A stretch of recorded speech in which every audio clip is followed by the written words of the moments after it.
जोहर का नाम है बहन माय, प्रभु यीशु ललाया बुताय। जोहर का नाम है बहन माय, प्रभु यीशु ललाया बुताय। ऐसे में डूब न जाता, नगर नगर में इसे न जाता। अपने अपने मान के सिंगारावा, अपने अपने दिल के सजैलीवा। अपने अपने मान के सिंगारावा, अपने अपने दिल के सजैलीवा। जोहर का नाम है बहन माय, प्रभु यीशु ललाया बुताय।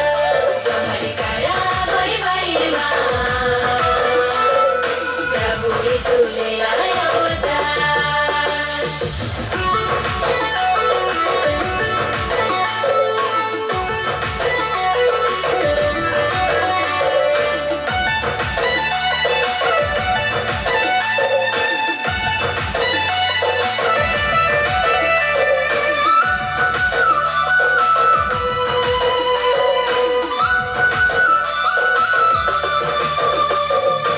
यहूदा देश के रिबाई तुलम गावी, गोहला घर में जन्म लेलै है रे।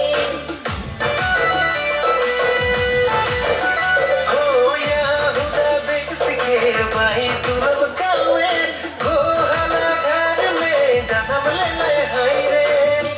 शहर में डूब न जाता, नगर नगर में इसे न जाता। अपने अपने मान के सिंगारावा, अपने अपने दिल के सजैलीवा।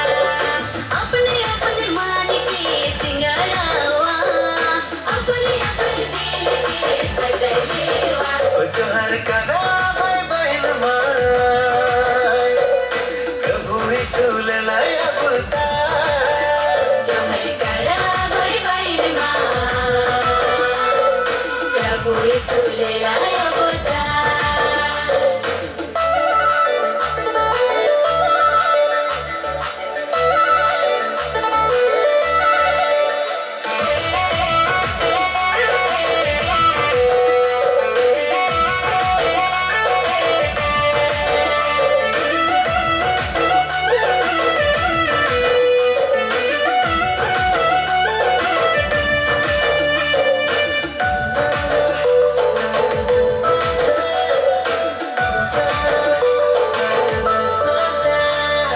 माय तुलमी